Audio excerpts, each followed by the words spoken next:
जी hello दोस्तों, मैं हूं कमर सीमा। और दोस्तों, जिस तरह के आप देख रहे हैं, मेरे साथ मौजूद है साजिद तार साहब। तार साहब, सबसे पहले तो आपके वक्त का बहुत शुक्रिया sir. My pleasure, thank you Cheema साहब। तारड़ साहब, बात तो ये चल पड़ी है कि हमें तो ये था कि आईएमएफ पैसे देगा, लेकिन वो तो आज खबर आ रही है कि आईएमएफ जो असल में डिले कर रहा है उसकी वजह ये है कि पाकिस्तान पे प्रेशर डाला जा रहा है कि यहाँ आप चाइना की तरफ जाना है तो उधर जाएं या अमेरिका की तरफ आएं। क्योंकि ये एक बड़ी अजीब किस्म की डेवलपमेंट है। पाकिस्तान ये समझता था कि हमें पैसे मिल जाएंगे, और ये जो फाइनेंस मिनिस्टर और आर्मी चीफ ने बिजनेस कम्युनिटी से मुलाकात की है, उसमें यही बताया गया है कि इस तरह कभी आईएमएफ ने पाकिस्तान के ऊपर प्रेशर नहीं डाला। तो पाकिस्तान तो न्यूट्रल रहना चाहता था और चाहता था कि हम चाइना से भी फायदे लें और अमेरिका से भी फायदा लें। तो एक तो ये आप चीज देखें आपको किस तरह लग रही है, और दूसरी तो इस्लामाबाद में, लाहौर में इमरान खान के लोगों ने प्रोटेस्ट किए हैं, कुछ बंदे जख्मी हो गए, एक बंदा जो है अपनी जान से चला गया है। तार साहब, ये तो मुल्क के अंदर अफरा तफरी है। आईएमएफ पैसे नहीं दे रहा और हमें ये कहा जा रहा है कि अपनी साइड क्लियर करें। और आपने जो बात की है कि पाकिस्तान को अब कहा जाएगा कि पहले पाकिस्तान अमेरिका कहता था कि हम आपको वाया अफगानिस्तान देखना चाहते हैं, आप कहते हैं कि अमेरिका अब हमें वाया इंडिया देखेगा। तो हम किधर फंस गए हैं तारड़ साहब इस सारी पॉलिटिक्स में? देखिए चीमा साहब, अब दर हकीकत अब हकीकतें खुलती जा रही हैं। फंडामेंटल दो चीजें मैं आपको बताना चाहूंगा जिसकी वजह है आज। एक तो वजह यह है कि कोविड की वजह से, एक तो इकोनॉमी, कोविड और यूक्रेन वार की वजह से पूरी दुनिया जो है उसकी इकोनॉमी स्लगिश है इस वक्त। और अमेरिका ने क्योंकि ड्रिलिंग बंद कर दी है, मैं बल्कि यहाँ पे थोड़ा सा मेंशन करना चाहूंगा इसके इख्तिताम पे, वो भी एक सपोर्टिंग आर्गूमेंट है कि सी पैक के अंदर डोनाल्ड ट्रंप साहब ने अगले दिन जो अपनी स्पीच दी है, उनकी स्पीच भी सुनने वाली थी, और बिलखसूस इस तनाजर से लाजमी सुनने वाली थी कि आगे यही इस वक्त इम्कानात है कि रिपब्लिकन प्रेसिडेंट आएगा, जो भी आएगा रिपब्लिकन प्रेसिडेंट आएगा। और जब रिपब्लिकन प्रेसिडेंट आएगा तो पाकिस्तान के ऊपर मजीद प्रेशर जो है वो ज्यादा स्ट्रांग हो जाएंगे। उसकी वजह यह है कि रिपब्लिकन जब आते हैं, दोनों पार्टियों के पोर्टफोलियो के अंदर फंडामेंटल डिफरेंस ये है कि डिफेंस को देखा जाता है, पेंटागन को स्ट्रांग किया जाता है। जब पेंटागन को स्ट्रांग किया जाएगा और बिलखसूस जब फौज को कोशिश की जाएगी कि यूएस आर्मी का मोराल बेहतर किया जाए जो डिमोरलाइज्ड है ड्यू टू अफगानिस्तान, तो पाकिस्तान के करैक्टर को डिस्कस किया जाएगा, मजीद प्रेशर बढ़ेंगे। दूसरा मैं बताना चाहता हूं कि इस वक्त जो मैंने पहले भी कई दफा इस चीज का जिक्र किया है, अमेरिका ने तकरीबन लगभग 10 साल पहले ये डिसाइड कर लिया था कि छोटे कॉन्फ्लिक्ट से निकल के चाइना को कन्फ्रंट करना है। China is the biggest threat. ये आज से 10 साल पहले एक अमेरिका पाकिस्तान के अंदर भी वो रहे हैं, उनका नाम मेरा ख्याल हंटर या मंटर था, एक एम्बेसडर थे, उन्होंने ये ऐसे लिखा था, बड़ा कैमरॉन मेंटर। उन्होंने वो ऐसे लिखा था, उसको एक्सेप्ट किया गया था। वो बहुत अहमियत रखते हैं अमेरिकन फॉरेन पॉलिसी के अंदर। तो उनके ऐसे के मुताबिक कि इराक, लिबिया, ये छोटे छोटे अफगानिस्तान कॉन्फ्लिक्ट से निकल के कन्फ्रंट करें चाइना को, चाइना जिस तरीके से, और वाकई उनका उसमें उनके पॉइंट के अंदर एक तकवीयत थी कि 50 साल के अंदर, बल्कि 50 से भी कम साल के अंदर चाइना जो है दुनिया की उभरती हुई सुपर पावर बनी है। अगर ना डोनाल्ड ट्रंप साहब उसके ऊपर टैरिफ लगा कर ना रोकते उनकी तरक्की को, तो वो अमेरिकन इकोनॉमी को क्रॉस करने के कर चुके होते आज तक। अब उसमें अब दर हकीकत, क्योंकि जो बाइडन पीरियड क्या है, जो बाइडन पीरियड को कहा जाता है third term of Obama. Obama जो था as a president, weak foreign policy थी, ही वॉज कैलकुलेटेड। चाइना ने और रशिया ने उनको कैलकुलेट कर लिया था, और उस कैलकुलेशन के जरिए उन्हें पता था कि आज जो रशिया चाइना यूक्रेन के अंदर गया है, उन्हें पता था कि America will not come and हमारे सामने नहीं आएगा। इसका जिक्र भी डोनाल्ड ट्रंप साहब ने अपनी स्पीच में किया। अब उनके पास, अमेरिका के पास कोई चॉइस नहीं है कि अपने एलाइज को देखे, अपने अपने दोस्तों को और दुश्मनों को जो है वो अपनी ग्रुपिंग स्ट्रॉन्ग करे। अब उस ग्रुपिंग में इस वक्त वो पाकिस्तान से यही पूछना चाहते हैं कि either you are there or you are here, are you a friend, are you foe, जो पहले एक क्वेश्चन पूछा जाता था पाकिस्तान के हवाले। और दूसरा, पाकिस्तान ने पिछले दौर के अंदर खूब मजे उड़ाए हैं, डॉलर यहां से भी लिए हैं, और दुबई और चाइना, दुबई और लंदन ले गए हैं। और उसके बाद मैं जिस तरह कहता हूं कि आपने सी पैक के जरिए अपनी भारत की दुश्मनी बेची बड़े खूबसूरत तरीके से के साथ आपने चाइना के सामने, और वहां से उनका $26 बिलियन लेके आपने पिज्जे बना लिए। ये भी कोई सारी दुनिया को पता है, एजेंसियां देखती हैं। और जब कहते हैं जब बहुत ज्यादा इकोनॉमी ठीक हो तो लोग शायद ये कुछ बिलियन जो आप खाते हैं, अमेरिका से लेके खाते हैं, शायद वो इग्नोर कर देते। जिस तरीके से डोनाल्ड ट्रंप साहब आए थे तो आते ही उन्होंने ट्वीट की थी कि 35-37 बिलियन आप हमारा खा गए हैं, लेकिन उसके बाद उन्होंने इमरान खान के साथ भी लवी डवी हो गए, बाजवा साहब भी आ गए, सारा कुछ हो गया। लेकिन अब वो हालात नहीं है। और मैं अब आगे प्रेशर ये भी आना होगा। मैं यहाँ पे ये भी याद कराना चाहूंगा, 22 सेनेटर जो रिपब्लिकन है उन्होंने पहले ही जो है एक बिल पास कराने की कोशिश की थी पाकिस्तान के खिलाफ, कि वी वांट टू नो कि what was the Pakistan role behind in Afghanistan supporting Taliban. तो उसमें वो चाहते हैं कि क्लैरिफाई किया जाए। और मैं एक आज साथ उसको आपको ये भी बताना चाहूंगा कि फ्यूचर के अंदर अमेरिका पाकिस्तान से डील करेगा तो हमेशा भारत को पूछ के करेगा। ये भी मैं आपको बताना चाहता हूं। उनका इन्फ्लुएंस इतना ज्यादा है इस वक्त। उनकी अपॉइंटमेंट्स देखें यहाँ पे व्हाइट हाउस की, और वॉशिंगटन डीसी में उनका इन्फ्लुएंस देखें, अगर आप परेशान हो जाएंगे। और दूसरा, आप अभी तक आप ना सिर्फ you are not in Washington DC, दुनिया के किसी कैपिटल में आप मौजूद नहीं है। आपके एस्टेब्लिशमेंट के, आपकी अफसरशाही के बच्चे जरूर पढ़ रहे हैं यहाँ पे, लेकिन not a single person representing Pakistan. यहां पे आप इमरान खान साहब ने यहां पे लॉबी फर्म हायर की है, लेकिन सिर्फ इमरान को प्रमोट करने के लिए। बिलावल साहब हर महीने चक्कर लगाते हैं अमेरिका का अपने आप को प्रमोट करने के लिए, to become a next prime minister. लेकिन पाकिस्तान, मेरी मादरे मिल्लत को रिप्रेजेंट करने वाला कोई नहीं है वॉशिंगटन डीसी। ये आज से नहीं है, मेरा ख्याल है 76 साल से ही है। और आने वाले 76 साल में मुझे नहीं लग रहा कि शायद आप इस पोजीशन पे आएंगे। पाकिस्तान की हालात, मैंने अभी 10 मिनट पहले एक ट्वीट किया कि is there any living breathing human in Pakistan who is trying to control the corruption, money laundering and terrorism. किसी फर्दे वाहिद के पास कोई रोड मैप हो पाकिस्तान का फाइनेंशियल? आज तक तो नहीं है। मैं डिस्कस करना चाहूंगा आपके साथ 10 लोगों के साथ जो कराची में हमारे आर्मी चीफ साहब ने मुलाकात की, वो टाइम वेस्ट किया उन्होंने, वो मैं बताना चाहूंगा। आर्मी चीफ साहब को जिससे मैं ये पूछना चाहता हूं, बिजनेस एक्टिविटीज वहां होती है जहां अमन और शांति की बातें हो, जहां पे पत्थर घेराव। आज एक बंदा मरा है वहां पे, अदालत बचाओ मुहिम जो रैली थी, अदालत बचाओ, देखिए नाम जरा सोचे, किसी अदालत के अंदर खुद पेश नहीं हुए, किसी अदालत के अंदर। सम्मन है, वारंट है, नैब के सम्मन है, वारंट है, किसी अदालत में नहीं जाना, लेकिन रैली का नाम है अदालत बचाएं, अदालतें बचाएं रैली थी। और वहां पे एक तो इनका बंदा जो है वो वहां मारा गया है, 13 पुलिस वाले जख्मी हैं, जिनमें एक डीएसपी भी मौजूद है।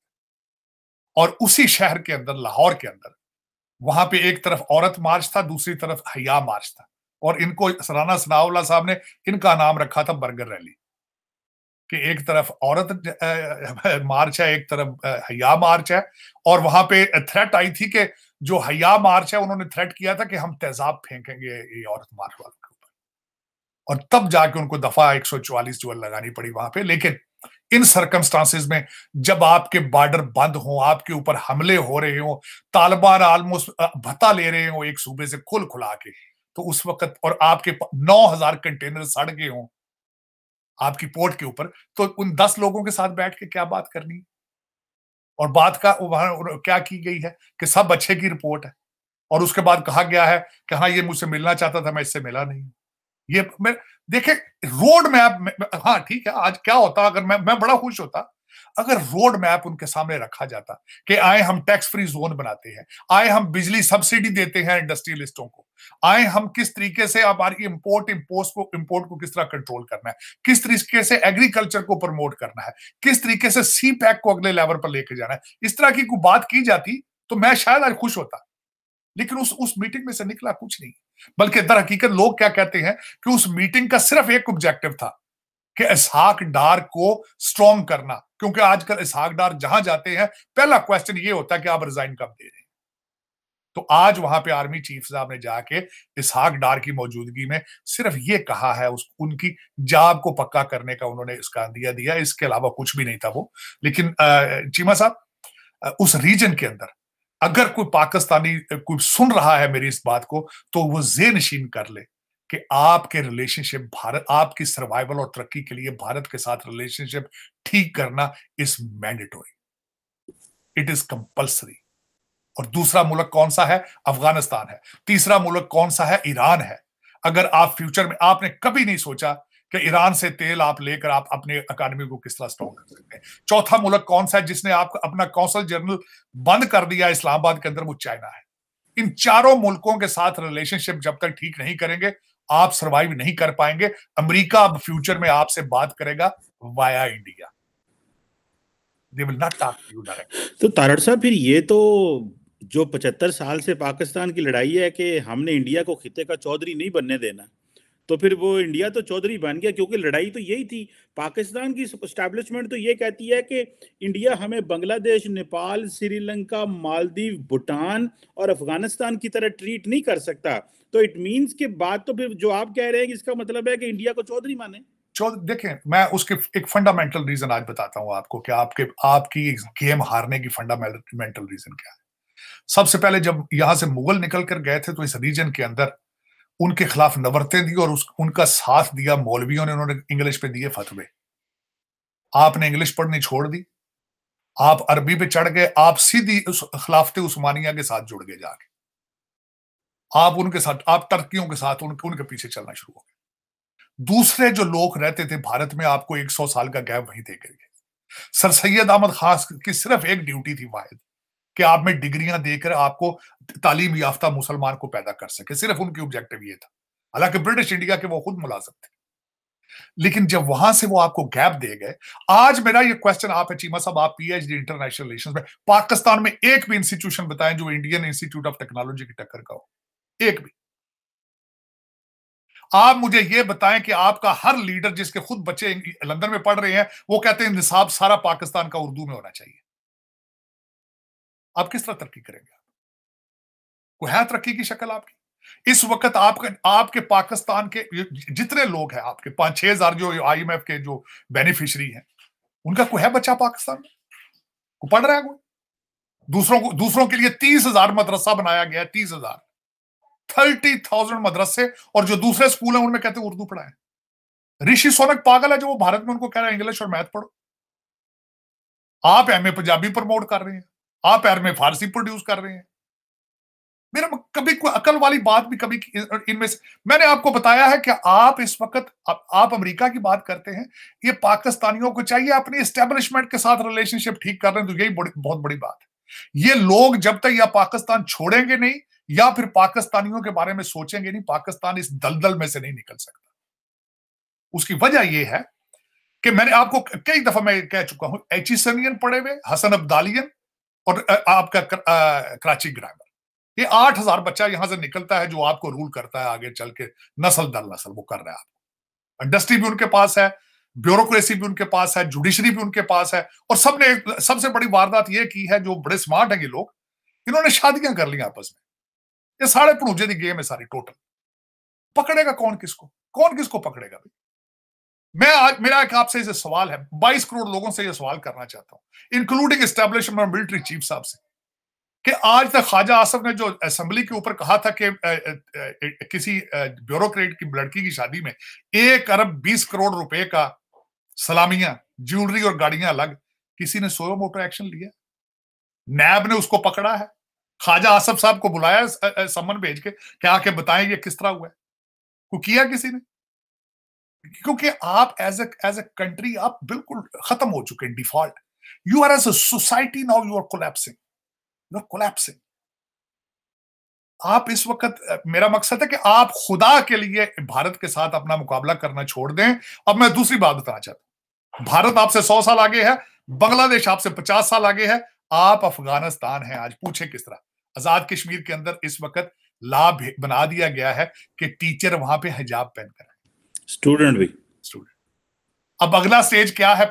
3 साल बाद बुर्का। तो destination Kabul, destination Kabul. This is where you standing at. आप ये ख्वाब छोड़ दें। ये ख्वाब नहीं था, पहले भी फिक्शन था कि भारत को हमने चौधरी नहीं मानना। आपने डिफेंस का खर्चे बढ़ाने के लिए ना एक हवा बनाया हुआ था कौम के लिए, और वो अब निकलता जा रहा है। वो तो ये खान साहब ने हिम्मत की है, बाजवा साहब ने उनको बनाया था, वो गड़ पे आ गया, इम्तियाज पे चाका लै गया, जरनैलों के खिलाफ टकाटक हो रहे, सारा उधर तमाशा चाह रहा है। लेकिन पहले कभी हो सकता था कोई बात करे, कोई जुर्रत थी? जरूरत थी किसी की को बात कर, कहते थे सॉफ्ट, इनका सॉफ्ट इमेज बनाना है, सॉफ्ट रिपोर्टिंग करनी है, हर प्रोग्राम वॉच होता था। मैंने प्रोग्राम साहब, मैंने एक दफा जिरगा पे प्रोग्राम किया, रोका गया प्रोग्राम, रोका गया प्रोग्राम, वो फिर मैंने किसी को कहा तो फिर वो चला था, हालांकि उसमें it was nothing against establishment और सारा कुछ, लेकिन ये कि कभी जुर्रत थी, मजाल थी। मैं हमेशा ये कहता था, आज भी ये कहता हूं, पाकिस्तान के अंदर इनकी मर्जी के बगैर चिड़िया भी पर नहीं मार सकती, चिड़िया भी नहीं मार, क्योंकि 7 लाख की तो फौज है, कुछ 7 लाख की एजेंसियों के बंदे, उनका काम क्या है? वीडियो टेपें बनानी, ऑडियो टेपें बनानी अपने 22 करोड़ लोगों की, और कोई काम नहीं, और कोई उनका काम नहीं। अगर वो काम करते तो पाकिस्तान तरक्की कर जाता। पाकिस्तान तरक्की इसीलिए नहीं कर सका कि आपने 22 करोड़ लोगों को हॉस्टेज बना रखा, हॉस्टेज। वो वोट बेचारे डालते किसी और को है, मिलते किसी और को है। मेरे दोस्त वकील जो थे, बड़े जज थे कई, जिन्होंने इलेक्शन पे, जिन्होंने पिटीशनें की, वो कहते अखबार निकल दिया सन थैड़े चो, अखबार बैलेट तो होंगे नहीं सन आज। और आपके सामने पता है, अमीरुल मोमिनीन की पार्टी ने डस्के में पूरे का पूरा हमला उठा लिया था, सेलफोन उनके बंद कर दिए थे, कहते थे कवरेज को नहीं, धुंध जी पैगी, धुंध पैगी। 48 घंटे बाद हमला वापस भेजा था जो करने आया था। करने तो ये चीमा साहब दर हकीकत इसको आपने एक्सेप्ट कर लिया, लेकिन आप हिम्मत करें कि एक तो भारत को एक्सेप्ट करें, रिलेशनशिप उनसे बेरत करें, जाके पैरी पै जाओ पठाना दे, तुसी बहुत उन्हां दी खिदमत कीती, को यार तुसी भी साडे तो डाढे हो, ਅਸੀਂ ਮੰਨ ਲੈਂਦੇ हैं, ਅਸੀਂ हथियार सट्टते साडी जान छड़। और इसमें मैं एक खास कर बताना चाहता हूं, चाइना ने 30 साल में 40 साल में तरक्की क्यों की है? कि उन्होंने इस तरह के पंगे नहीं लिए, अपने डिफेंस के बजट को बचाया है, मैन्युफैक्चरिंग पे गए हैं। मैं आज ये मैं मिन्नत करूंगा अपने हाफिज साहब की कि मैन्युफैक्चरिंग करें, कोशिश करें कि इसको डिजिटाइज करें पूरे पाकिस्तान को। मैं आपके एक दोस्त की बात आज बताना चाहता हूं, उजैर साहब, जो यहाँ से पिछले दिनों भारत गए थे, वापस आके उन्होंने प्रोग्राम किया, मैंने उसका एक लफ्ज सुना है। उन्होंने कहा कि मैं ठेले वाले के पास खड़ा होकर जूस पीता था, उसका भी QR था, वो भी Visa card, Mastercard accept कर रहा था। रोटियों वाला, टांगे वाला, रिक्शे वाला QR पे पैसे ले रहा है। Digitise India. आपके लौंडे लपाड़े सिर्फ और सिर्फ ट्विटर के ऊपर गंद कर रहे हैं, गंद, खवातीन के पीछे उनके ऊपर उनको उनके बारे में गंदे अल्फाज इस्तेमाल कर रहे हैं, वो भी उर्दू के अंदर, क्योंकि आपके पास लीडरशिप, सिंसियर लीडरशिप ही कोई नहीं है। हमेशा जब कौमें जवाल में जाती हैं, सिंसियर लीडरशिप उनको निकाल के बाहर ले जाती है। लेकिन सिंसियर हो तो तब ना, अपने बच्चे लंदन में हैं और आपको कहते हैं कि जिहाद करो और उर्दू में पढ़ो हर चीज। लेकिन चीमा साहब, अब फ्यूचर के अंदर सिर्फ आपका सर्वाइवल इसलिए इसमें है कि अफगानिस्तान, भारत ASAP बेसिस पे इनके साथ रिलेशनशिप ठीक करें, regardless how, otherwise you won't be able to survive. तार साहब, वो आपकी बात तो सही है, हम तो करना चाहते हैं, इंडिया जारी बात है वो समझता है पाकिस्तान जो है इस वक्त मुश्किल में फंस गया, लेकिन तारड़ साहब नहीं, चीमा साहब उसमें नहीं, मैं ये समझता हूँ जो मेरी जो नाकस राय हो सकती है, डिप्लोमेसी में कभी भी दरवाजे खिड़कियां बंद नहीं होती, कभी नहीं बंद होती। आप एक दरवाजे के ऊपर नाक करते रहे, कभी ना कभी उससे दरवाजा खुल नहीं होता है। लेकिन आपकी अटेम्प्ट सिंसियर होनी चाहिए। इस वक्त जो ट्रस्ट फैक्टर है दोनों साइडों से खराब है। आप जो बात कर रहे हैं तो कारगिल का पूछ लें उनसे, वो जख्मी है, वहां उनके प्रेसिडेंट आते रहे हैं, मोदी साहब लाहौर आए थे, तो ट्रस्ट फैक्टर नहीं है आपके पास। You have to prove it, you have to take the baby steps, sincere baby steps are very important. तो अब देखिए उसमें, लेकिन इसमें सबसे आपको उससे पहले, खैर भारत के साथ करने से पहले तो आपको सिंसियर लीडरशिप तो पाकिस्तान के अंदर चाहिए। इस वक्त जो अगला प्राइम मिनिस्टर है हमारा, उसके अल्फाज क्या है? वो कहता है मैं टेररिस्टों के साथ बैठ जाऊंगा, शहबाज शरीफ के साथ नहीं बैठूंगा, मौलाना फजलुर रहमान के साथ नहीं बैठूंगा, जरदारी के साथ नहीं बैठूंगा। ये लीडरशिप सियासत के अंदर कहते हैं कि एवरीथिंग इज पॉसिबल, लेकिन किस किस्म का सियासतदान है, किस किस्म का सियासतदान है कि हर मुल्क के साथ रिलेशनशिप खराब करता था, बाजवा साहब जाके पैरी पैक के ठीक कर दे रिलेशनशिप। सऊदी अरेबिया की मिसाल देख लें आप।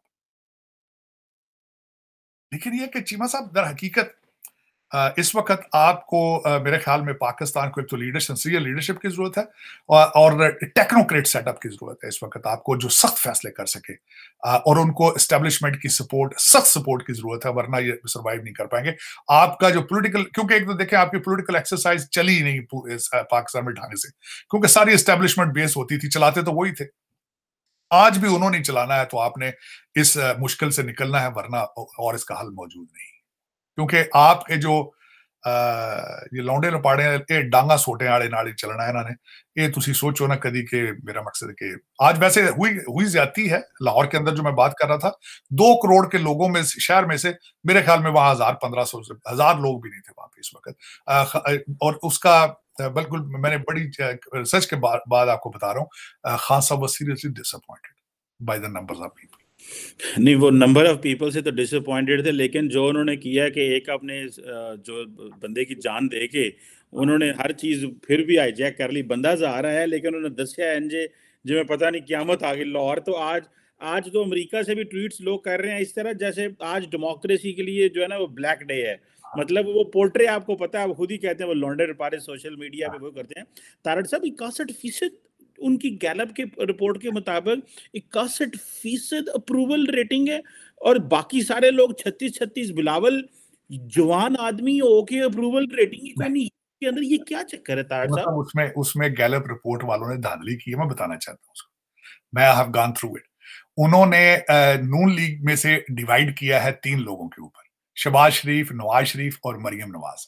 और पीपल्स पार्टी के लिए उन्होंने 2 लोगों के नाम उसमें चुने हैं, बिलावल भुट्टो साहब, जरदारी साहब। यहां से उन्होंने पीटीआई में सिर्फ एक मर्द अपने अमीरुल मोमिनीन का नाम पिक किया। तो धांधली की है गैलप वालों ने, इतने भी हालात कमजोर नहीं। लेकिन देखें उनकी पॉपुलैरिटी मौजूद है, इसमें कोई शक नहीं। और जिस तरह मैंने आपको शायद पिछले सेगमेंट में भी कहा था कि किसी बड़े पढ़े लिखे अच्छे किसी जर्नलिस्ट ने कहा था कि इस इमरान खान का हाल इस वक्त यही है कि इसको इस्लामाबाद में ले जाके प्राइम मिनिस्टरशिप दे दी जाए, महीने 6 नहीं निकल। तो लेकिन ये कि चीमा साहब पाकिस्तान मेरा ख्याल है शायद ये कर लेती, एस्टेब्लिशमेंट सोच लेती, लेकिन मेरा ख्याल है अब इस किस्म के मजाक का पाकिस्तान मुतअम्मल ही नहीं। क्योंकि आईआर आप इमरजेंसी रूम में है, मुसलसल ब्लीडिंग हो रही है और डॉक्टर मौजूद नहीं, डॉक्टर है ही नहीं है। कंपाउंडर उसको देख रहे हैं, कोई उसको कहता टीका ला दो, कोई कहता टांके ला दो, कोई कहता इतने बुखार दियां पट्टियां रख दी, कोई कहता नहीं यार पासा परत दो। डॉक्टर मौजूद नहीं है आईआर में, इमरजेंसी रूम में, और मरीज की ब्लीडिंग जारी है। और उथे नर्सां जिहड़ियां ना दाइयां लगियां तजर्बे करन, मेल है लेकिन दाइयां तजर्बे कर रही हैं, मिडवाइफ लगी हुई है, तजर्बे उनके ऊपर जो है वो हो रहे हैं। तार साहब कल मैं देख रहा था, मैं बल्कि ये बताना चाहता हूँ कि ये बड़ी इंपॉर्टेंट चीज़ है, ये ट्रेंड एंड ट्रांसफॉर्मेशन है कि इंडिया के अंदर यूएस सेक्रेटरी ऑफ कॉमर्स गई हुई थी। हाँ। वो होली मना रही हैं, ऑस्ट्रेलियन पीएम होली मना रहा है, और पाकिस्तान में हमने लाहौर के अंदर जो पंजाब यूनिवर्सिटी के अंदर 15 हिंदू बच्चे मासूम जो कि अपनी क्या करने लगे थे, कोई मुसलमान कोई किसी को हिंदू करने लगे थे, उनको जो है वो मारा पीटा गया है। और वजीर आजम होली की जो है वो दे रहा है, कह रहा है जनाब होली की मुबारक हो। और मैंने भी ट्वीट की थी कि आपके कैपिटल में तो तुसी हिंदुओं को कुटते हो पे होली मनाते, तो कौम ने तुसी तो दुनिया को आप मुबारक दे रहे हैं। तारड़ साहब ये जो एक तरफ दुनिया इंडिया को कल्चरली समझती है कि वो देखें जी डांस गाने और इस तरह की चीजें, हमें जिहाद और ये इस चीज में आ गए हैं। और ये जो उधर हुआ है तारड़ साहब, जो बच्चों के साथ हुआ है लाहौर के अंदर, सिंधी हिंदू दोनों उनकी वो समझते हैं कि उनकी आइडेंटिटीज कमजोर थी। अगर वो मुसलमान होते जो मर्जी करते, बंदे भी मार देते तो उन्होंने कहना था खैर है, और अगर पंजाबी होता तो जो मर्जी कर लेते। तो तारड़ साहब इस पे ये फिर बातें करते हैं, अमल तो करते ही हैं। मैं बल्कि चीमा साहब मैं ये बताना चाहता हूँ, ये हमारी ट्रेजेडी में से एक ट्रेजेडी है कि 1947 की जो डिवीजन हुई है उसके बाद पाकिस्तान के अंदर माइनॉरिटी बड़ी थोड़ी रह गई। इसकी वजह से हमारी तरबियत ही नहीं हुई कि how to live in harmony, how to live in harmony. इनको और कुछ ना मिले, आज हिंदू मिल गए ना तो उनका कर दिया, कल शिया किसी गले पड़ जाएंगे, देवबंदी कर दी किस पे। एक एक गली के अंदर 8-8 मस्जिदें हैं मुख्तलिफ फिरकों की, एक दूसरे के सारा दिन एक पत्थर मारते हैं चीमा साहब तरह की, क्योंकि हमें हारमोनी का पता ही नहीं है। होली सब मैं अमेरिका के अंदर आके मैंने देखा, मैं आपने चीमा साहब को, मैं चर्चों में जाता हूँ, मंदिरों में जाता हूँ, गुरुद्वारों में चला जाता हूँ, मेरा ईमान इतना कमजोर नहीं है कि वहां मैं अपने दोस्तों की खुशियां मनाने से मेरा फेथ जो खराब हो रहा है, मेरा फेथ इतना कमजोर है। इन मौलवियों को यही नहीं पता यार खुदा हर जगह मौजूद है यार, लेकिन आपके अंदर इतनी भी सब्र का मादा नहीं है, या आपके अंदर इतनी भी कर्टसी नहीं है कि आप अपने पड़ोसी, अपने किसी दोस्त के साथ उसकी खुशियों में बराबर के शरीक हो सके। आप लेकिन अब ट्रेजेडी है, यही तो ट्रेजेडी है। इसी की वजह से तो ऑक्सफोर्ड ग्रेजुएट ने आके नए पाकिस्तान के बाद रियासत मदीना का यूटर्न लिया था। इसी वजह से तो उन्होंने नाम पिक किया अमर बिन मारूफ। उन्हें पता है ये चूरन बिकता है, ये बिकेगा। उन्होंने देख लिया था कि मौलाना रिजवी साहब कितने पॉपुलर हो गए बड़े शॉर्ट पीरियड में। He is a second, he is a Machiavelli Rizvi. ये मुंडा सोना है, नाम मैकियावेली जूनियर रिजवी।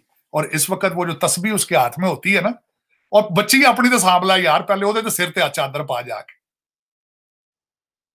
पहले ਉਹਨੂੰ ਤੇ हलाल कर जाके। लेकिन चलो चीमा साहब, ये ट्रेजेडी है ना असल में। वजह ये है, ये डेवलपिंग कंट्रीज की ट्रेजेडी है कि वहां पे वो बेचा जाता है जो बिकता है, लेकिन उनको हकीकत से दूर रखा जाता है, दूर रखा जाता है। लेकिन आज के जो सेगमेंट में एक लेसन मस्ट, कि जो चाइना अमेरिका जो कुछ होगा या अमेरिका रशिया जो कुछ होगा, अब वो वाया इंडिया जाएगा, वो भारत के साथ उनसे पूछ के आप लोग चलेंगे। अच्छा, उसके एंड में मैं थोड़ा सा जो बताना चाह रहा था कि चीमा साहब आगे अमेरिका में क्या होने वाला है। एक तो रिपब्लिकन पार्टी आएगी, क्योंकि इस वक्त जो हालात चल रहे हैं। डोनाल्ड ट्रंप साहब की स्पीच बड़ी सुनने वाली थी।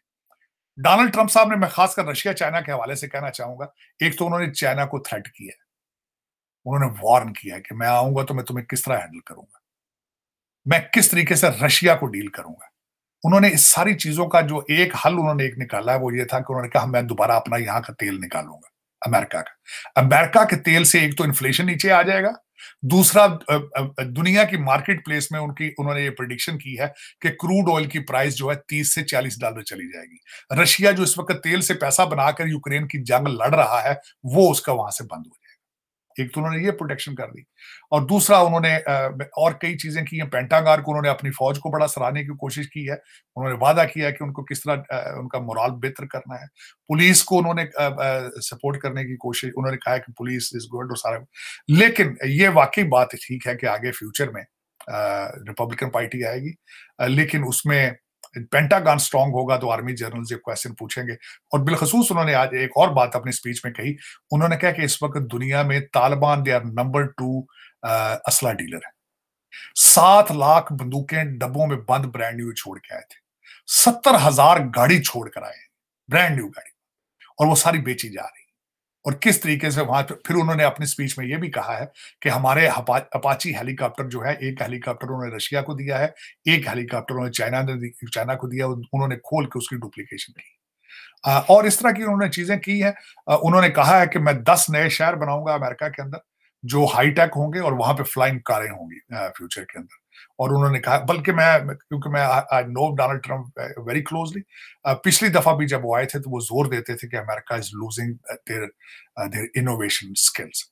तो वो पहले भी वो कहते थे कि वो विल टेक इट बैक। और जिस तरीके से अभी भी उन्होंने कहा कि वो will make the 10 new high tech cities in the US. Infrastructure उन्होंने कहा कि सारा गिरा के बनाएंगे, पुरानी बिल्डिंगें गिरा देंगे, नई बिल्डिंगें बनाएंगे, इससे जॉबें भी क्रिएट होंगी, हमारा इमेज भी ठीक होगा और सारी चीजें। लेकिन ये कि मेरे ख्याल में you will see the future of America will be changed, it will be different, moving towards the right track. और इस वक्त जो अमेरिका की वीक फॉरेन पॉलिसी का इस वक्त पुतिन साहब भी फायदा उठा रहे हैं, चाइना भी फायदा उठा रहा है इस वक्त। आप जो इस वक्त, और उन्होंने कहा है कि अगर मैं होता तो मैं चाइना और रशिया का अलायंस कभी ना होने देता। इस वक्त America is on one side और चाइना रशिया टुगेदर, तो ये मैं कभी ना होने देता। इस वक्त आपको पता है जिस तरीके से चाइना वेपन्स जो है दे रहा है रशिया को, ईरान भी वेपन दे रहा है रशिया को, और इस वक्त गेम सारी ड्रोन की है। और ड्रोन जो है वो कुछ कहते हैं बॉमरैंग ड्रोन्स हैं, कुछ कहते हैं कामाकाजी हैं, कोई कुछ, लेकिन इस वक्त game is all about the drones. और इस वक्त Russia is winning right now. Matter of fact वो एक नया शहर जो है वो टेक ओवर करने के बिल्कुल करीब पहुंच चुके हैं। जो स्टिंगर मिसाइल उन्होंने कुछ दिए थे अमेरिका ने यूक्रेन को, लेकिन Ukraine they are insisting for the F-16 and more missile technology. और लेकिन ये कि रशिया अमेरिका ने जो कुछ भी इस वक्त यूक्रेन को देना है वो भी ब्लैक मार्केट में बिकना है, क्योंकि they are up to their teeth. बिल्कुल सही कह रहे हैं, वहाँ पे भी उनके भी अपने वो करप्शन के बड़े मसाइल हैं, ये सारे ईस्टर्न यूरोप में, पर्टिकुलरली यूक्रेन के अंदर। Thank you very much. इसके ऊपर तार साहब फिर किसी दिन बात करेंगे कि अगर डोनाल्ड ट्रंप आते हैं तो साउथ एशिया पे क्या असर पड़ेगा, और अगर डेमोक्रेट बात पाकिस्तान से नहीं कर रहे तो रिपब्लिकन का क्या बिहेवियर होगा, इस पे किसी दिन फिर आपसे बात करेंगे। थैंक यू वेरी मच तार साहब फॉर योर टाइम। बहुत शुक्रिया, बहुत थैंक यू।